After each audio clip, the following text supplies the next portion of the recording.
Hello दोस्तों, स्वागत है आपका आपके अपने यूट्यूब चैनल रेडमार्क ऑनलाइन पर।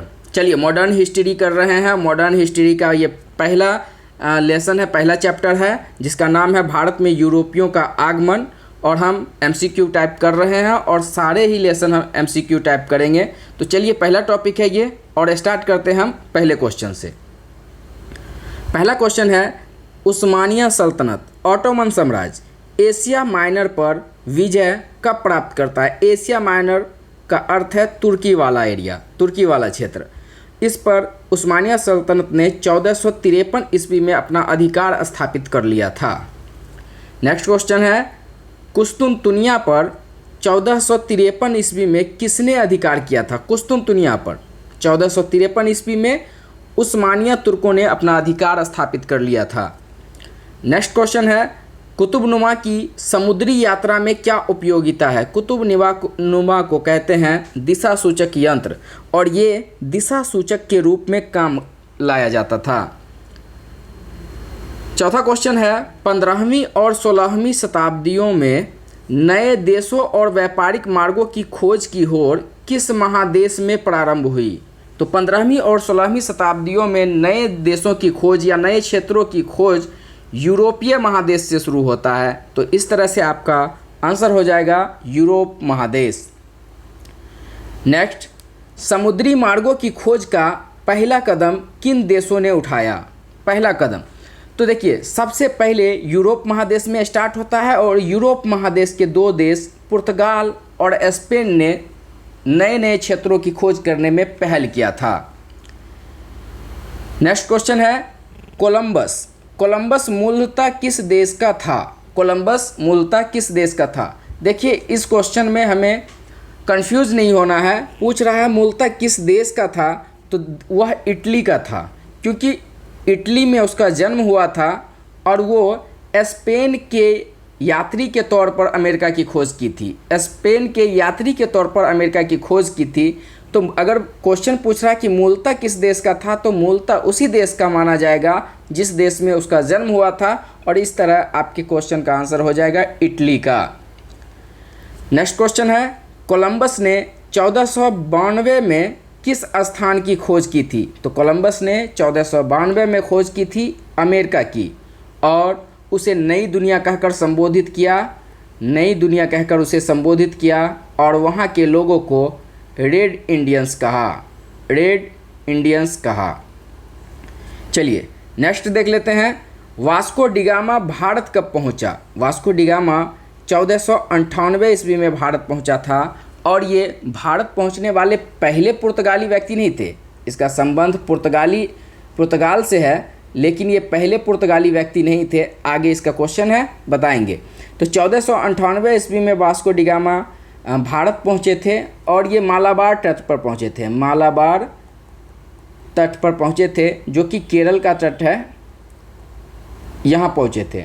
और उस समय में केरल के जो शासक हुआ करते थे, उस शासक के पद को कहा जाता था जैमोरिन। जैमोरिन किसी शासक का नाम नहीं था, बल्कि शासक का जो पद होता था वो जैमोरिन कहलाता था। चलिए नेक्स्ट देखते हैं, वास्को डिगामा भारत के किस बंदरगाह पर। तो भारत के कालीकट पे पहुंचा था। कालीकट केरल का बंदरगाह कालीकट पे पहुंचा था। नेक्स्ट है, उत्तम आशा अंतरीप यानी केप ऑफ गुड होप की खोज किस पुर्तगाली खोजकर्ता ने की थी। तो केप ऑफ गुड होप की खोज बार्थोलोमियो डियाज ने किया था। बार्थोलोमियो डियाज ने ये 1487 ईस्वी में भारत की खोज के लिए निकले। ये यूरोप महादेश से निकले और जब ये अफ्रीका के इस पॉइंट पर आए तो यहाँ से ये आगे नहीं बढ़े। जब ये आगे बढ़ते तो इसे यहाँ पे भारत मिलता, लेकिन ये यहाँ से वापस हो गए और इस पॉइंट को जो है कैप ऑफ गुड होप कहा। दक्षिण अफ्रीका के ये दक्षिणी पॉइंट को कैप ऑफ गुड होप कहा, यानी उत्तम आशा अंतरीप कहकर संबोधित किया बार्थोलोमियो डियाज ने। कब? 1487 ईस्वी में। और ये यहीं से वापस हो गए पुर्तगाल। नेक्स्ट क्वेश्चन देख लेते हैं।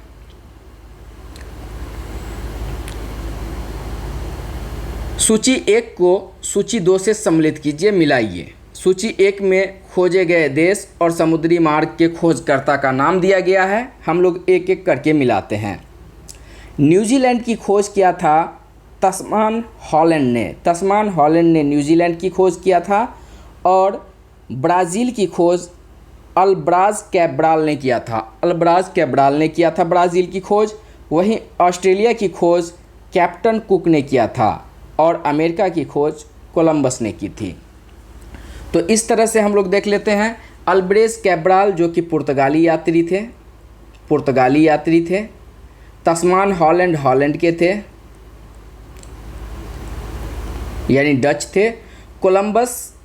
कोलंबस स्पेन के यात्री के तौर पर इन्होंने अमेरिका की खोज किया। और कैप्टन कुक का संबंध जो है ब्रिटेन से था। तो इस तरह से इम्पोर्टेंट है। इसका हम क्वेश्चन आंसर देखते, इसका हम आंसर याद रखेंगे तो 1 का हो गया 2 का हो गया 1, सी का हो गया आपका 4 और डी का हो गया 3, यानी 2 1 4 3, 2 1 4 3 डी ऑप्शन सही है। चलिए नेक्स्ट देखते हैं।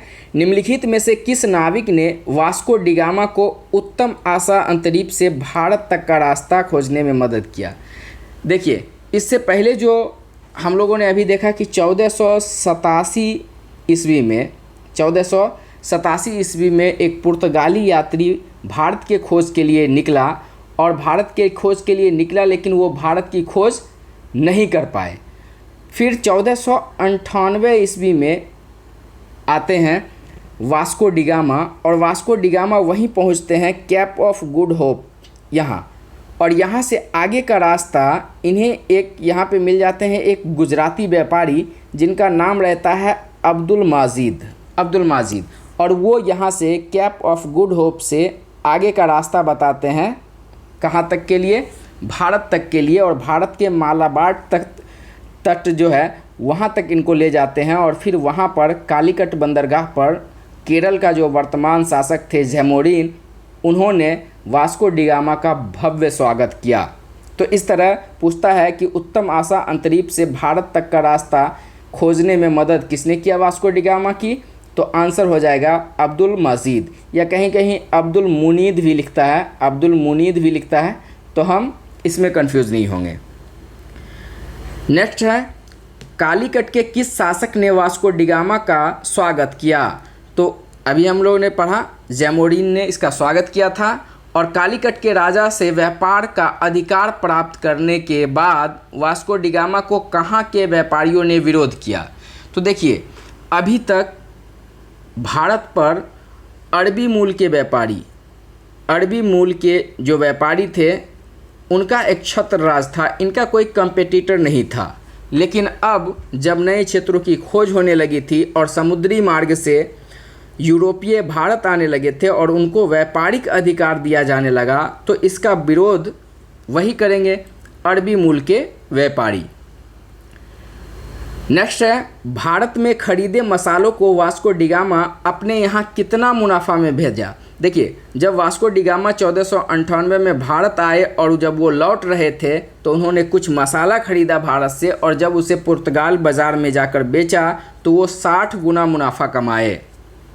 और यही कारण है कि पुर्तगाली या यूँ कहे कि यूरोपियों को भारत की तरफ आकर्षित होना पड़ा। उन्होंने भारत की तरफ व्यापार करने के लिए कदम बढ़ाया। नेक्स्ट, यूरोपियों के भारत आगमन के संदर्भ में एस्तादो द इंडिया को डैश के रूप में सर्वोत्तम रूप से वर्णित किया जा सकता है? तो एस्तादो द इंडिया जो पुर्तगाली ईस्ट इंडिया कंपनी आई थी उसी को एस्तादो द इंडिया के नाम से जाना जाता था। तो इसका आंसर होना चाहिए पुर्तगाली ईस्ट इंडिया कंपनी। इसी को एस्तादो द इंडिया के नाम से जाना जाता है। याद रखें, इसे समुद्र का स्वामी भी कहा जाता है। समुद्र का स्वामी।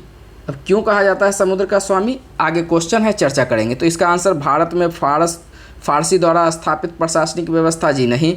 फारसी द्वारा तो नहीं होगा, मैंने बताया कि पुर्तगाली द्वारा। भारत में डेनिश ये भी नहीं होगा। भारत में फ्रांसीसी द्वारा स्थापित नहीं, भारत में पुर्तगालियों द्वारा स्थापित प्रशासनिक व्यवस्था को एस्तादो द इंडिया के नाम से जाना गया। नेक्स्ट है पोप अलेक्जेंडर छठवां द्वारा पूर्वी सामुद्रिक व्यापार हेतु आज्ञा पत्र दिया गया था 1453 ईस्वी में। 1453 ईस्वी में ये आज्ञा पत्र दिया गया था। नेक्स्ट है निम्नलिखित में से कौन सा कथन असत्य है। कौन सा कथन असत्य है का मतलब कौन सा कथन गलत है, तो गलत कथन चुनना है। वास्को डिगामा अक्टूबर 1502 ईस्वी में भारत आया था। हाँ सही है, वास्को डिगामा 3 बार भारत आए थे। पहली बार तो ये आए थे 1498 में, दूसरी बार ये 1502 में और तीसरी बार 1524 ईस्वी में ये भारत आए थे, तो पहला कथन सही है।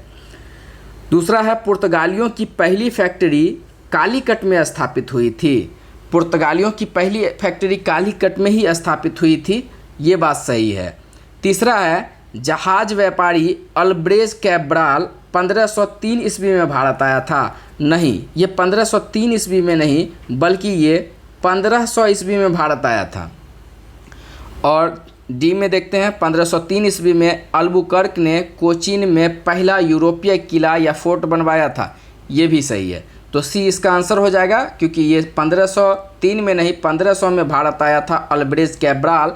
और अल्ब्रेज कैब्राल दूसरा पुर्तगाली यात्री के तौर पर भारत आया था। पहला पुर्तगाली यात्री के तौर पर 1498 ईस्वी में जो है वास्को डिगामा आया, और ये दूसरा व्यापारी हुए अल्ब्रेज कैब्राल, जो कि 1500 ईस्वी में भारत आते हैं।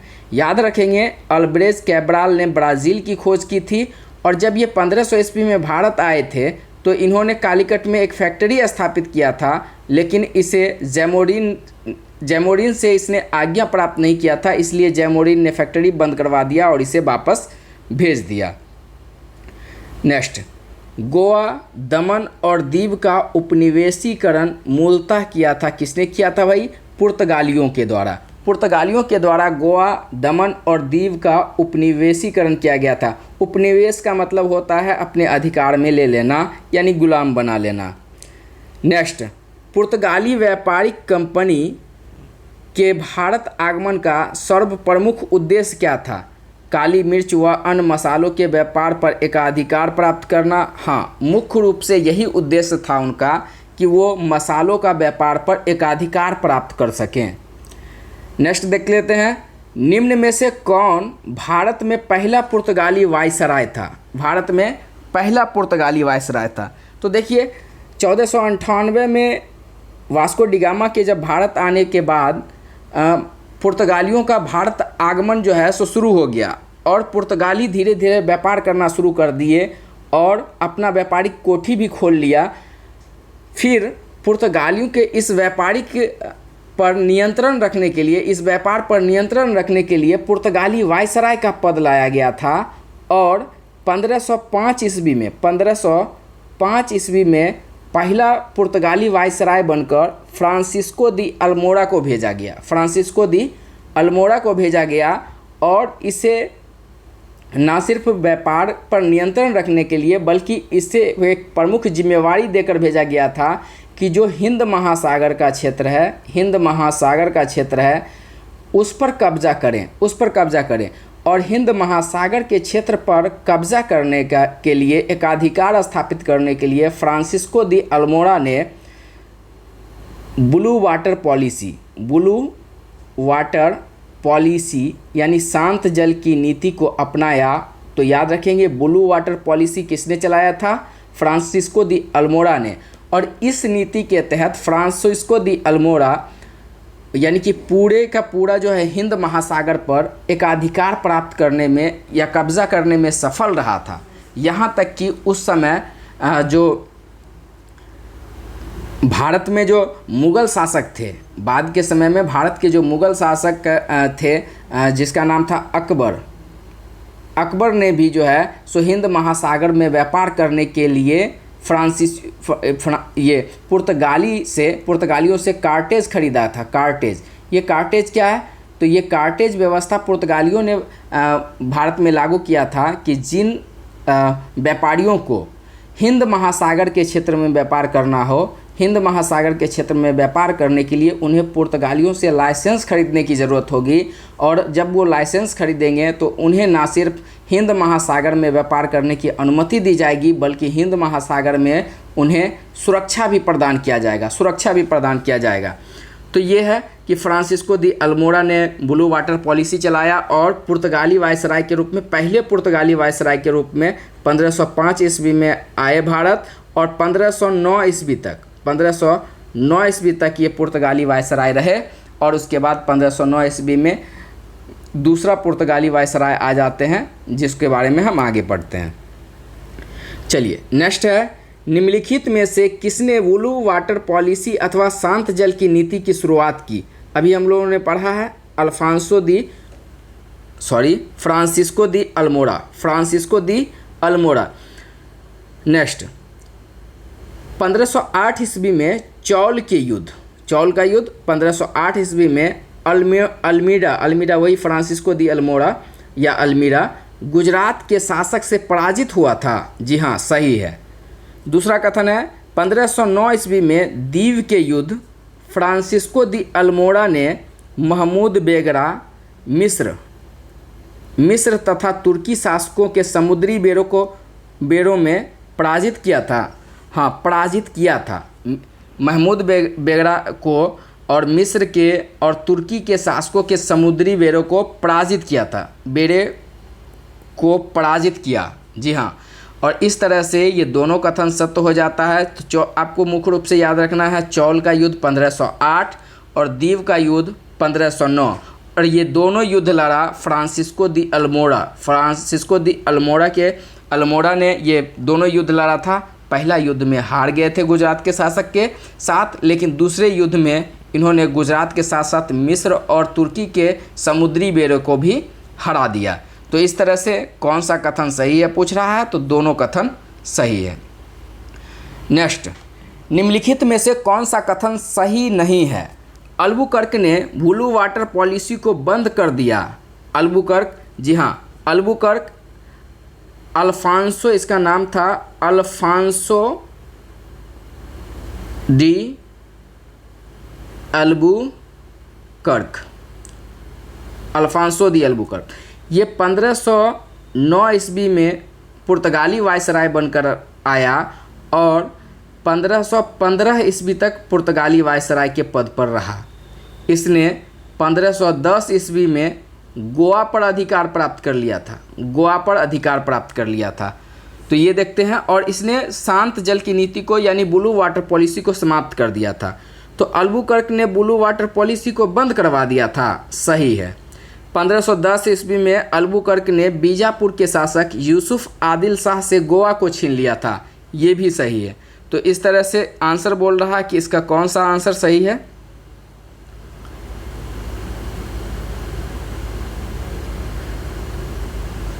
चलिए, और भी पूछ रहा है, अल्बुकर्क ने पुर्तगालियों को भारतीय स्त्रियों से विवाह करने की अनुमति नहीं दी थी। नहीं, ये गलत है।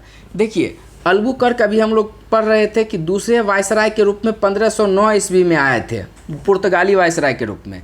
इन्होंने पहला कि ब्लू वाटर पॉलिसी को समाप्त कर दिया था, और दूसरा ये कि बीजापुर के शासक यूसुफ आदिल शाह से गोवा को छीन लिया था, और तीसरा कि इसने पुर्तगाली पुरुष को यह प्रोत्साहित किया कि भारतीय स्त्रियों से विवाह करे, और ये सिर्फ उनका भारतीय स्त्रियों से विवाह करवाने का सिर्फ एक मकसद था कि उनके व्यापार में मुनाफा इस तरह से हो कि एक तरह का जब संबंध स्थापित हो जाता है तो लोगों में दूसरी बात होती है, तो इस तरह से जब रिश्ते कायम होने लगेंगे तो उनका और ज़्यादा मजबूती उनको इस स्थान पर हो जाएगा। तो इसलिए पुर्तगाली पुरुषों को अल्बुकर्क ने प्रोत्साहित किया कि भारतीय स्त्रियों से विवाह करें, तो ये कथन अनुमति नहीं दी थी, ये तो गलत हो गया। और अल्बुकर्क ने गोवा में सती प्रथा को प्रतिबंध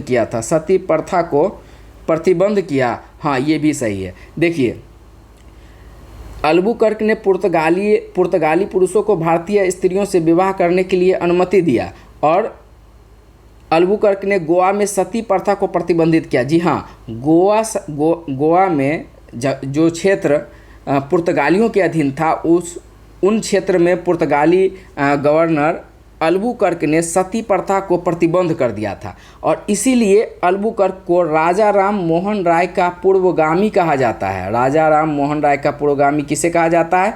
अल्बुकर्क को कहा जाता है, क्योंकि बाद के समय में हम देखते हैं कि राजा राम मोहन राय के प्रयासों के बाद ही जो है सो सती प्रथा को प्रतिबंधित किया जाता है और इन्हीं सब कारणों को लेकर जो है सो अल्फांसो द अल्बुकर्क को भारत में पुर्तगाली साम्राज्य का वास्तविक संस्थापक कहा जाता है। तो याद रखेंगे, ये कथन गलत है कि उसने पुर्तगाली को भारतीय से विवाह करने की अनुमति नहीं दी थी। नहीं, उन्होंने तो और प्रोत्साहित किया था। नेक्स्ट है, पुर्तगालियों को भटकल में दुर्ग बनाने की इजाज़त किसने दी थी? तो पुर्तगालियों से विजयनगर साम्राज्य के शासक थे कृष्णदेवराय, उनका संबंध अच्छा था और कृष्णदेवराय ने ही पुर्तगालियों को भटकल में दुर्ग बनाने की अनुमति दी थी। नेक्स्ट हम लोग देखते हैं कि क्षेत्र है और अधिपत्य वर्ष है। क्षेत्र है और उस पर कब अधिपत्य किया। तो हमने अभी देखा कि गोवा को 1510 ईस्वी में यूसुफ आदिल शाह से छीन लिया गया था। इसके अलावा हम लोगों ने 2 युद्ध के बारे में देखा। इसके अलावा एक द्वीप को इन्होंने कब्जा किया था 1535 ईस्वी में। याद रखेंगे कि पुर्तगाली गवर्नर की बात करें तो एक गवर्नर थे नीनो दी कुन्हा। ये 1529 ईस्वी में गवर्नर जनरल बनकर आए और इन्होंने क्या किया कि गुजरात के शासक बहादुर शाह से मुलाकात किया जहाज़ पे, पानी वाले जहाज़ पे, और जहाज़ पर ही उनकी हत्या कर दी। और जब उनकी हत्या कर दी तो 1534 ईस्वी में बसीन पर और 1535 ईस्वी में दीव पर कब्जा कर लिया। तो इस तरह से हम याद रखेंगे, 1534 में बसीन पर और 1535 में दीव पर कब्जा कर लिया। तो दीव पे कब्जा 1535 में किया गया और किसके द्वारा? नीनो दी कुन्हा के द्वारा। फिर याद रखेंगे मलक्का को 1511 ईस्वी में और हारमुज को 1515 ईस्वी में कब्जा किया गया। तो इस तरह से हमारा आंसर हो जा रहा है 3, 2, 1, 4। 3, 2, 1, 4। तो इस तरह से बी आपका आंसर सही हो रहा है। नेक्स्ट देखते हैं कि 1530 में कोचीन की जगह गोवा को पुर्तगाली राजधानी किसने बनाया? तो अभी हम लोगों ने देखा कि 1529 में आए थे नीनो दी कुन्हा। तो नीनो दी कुन्हा ने कोचीन के जगह गोवा को राजधानी बनाया। इस क्वेश्चन से हमें यह भी याद रखना है कि पुर्तगाली की पहली राजधानी कोचीन थी और बाद में गोवा बनाया गया। कब? 1530 ईस्वी में। और किसने बनाया? नीनो दी कुन्हा ने। नेक्स्ट है, सेंट थोमे तथा हुगली में पुर्तगाली बस्तियां किस वायसराय ने बसाया था? तो नीनो दी कुन्हा ने ही बसाया था। और बाद में हुगली के क्षेत्र में जो है सो शाहजहां ने पुर्तगालियों को खदेड़ दिया था, क्योंकि हुगली के क्षेत्र को इन लोगों ने लूटपाट का केंद्र बना रखा था। इसलिए शाहजहां ने उसकी किलाबंदी की और पुर्तगालियों को वहां से खदेड़ दिया। लेकिन यहाँ पूछा जा रहा है कि सेंट थोमे तथा हुगली में पुर्तगाली बस्तियां किस वायसराय ने बसाया था? तो नीनो दी कुन्हा ने बसाया था।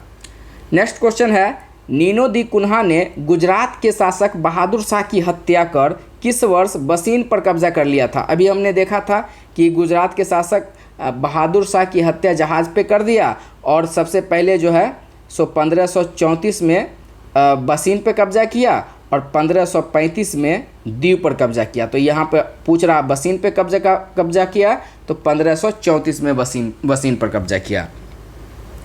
नेक्स्ट है, पुर्तगालियों द्वारा प्रारंभ कार्टेज आर्मेडा पद्धति। मैंने अभी बताया है कार्टेज आर्मेडा पद्धति क्या है। एक तरह का लाइसेंस से संबंधित पद्धति है जो कहाँ लागू किया गया था?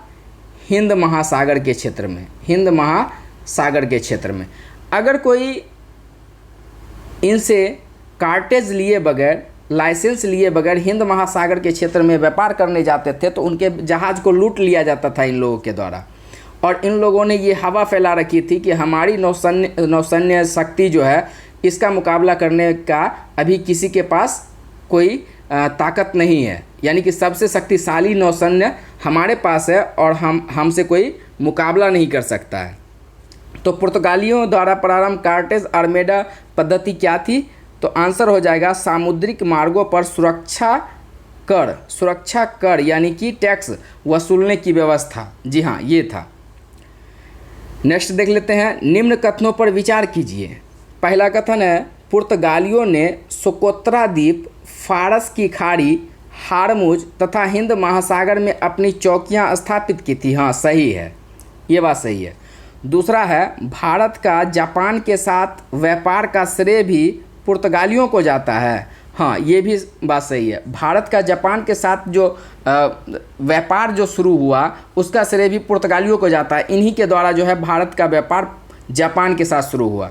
तो कहता है उपयुक्त कथनों में से कौन सा सही है? तो ए और बी दोनों सही है ना, ए और बी दोनों सही है। तो इस तरह से हम लोगों ने इतने क्वेश्चन को आज देखा। अच्छा, ये बात याद रखेंगे कि भारत का जापान के साथ व्यापार का श्रेय पुर्तगालियों को जाता है, लेकिन भारत में सूती वस्त्र को निर्यात का वस्तु बनाने के लिए या कपड़ों के व्यापार का श्रेय जाता है डच को।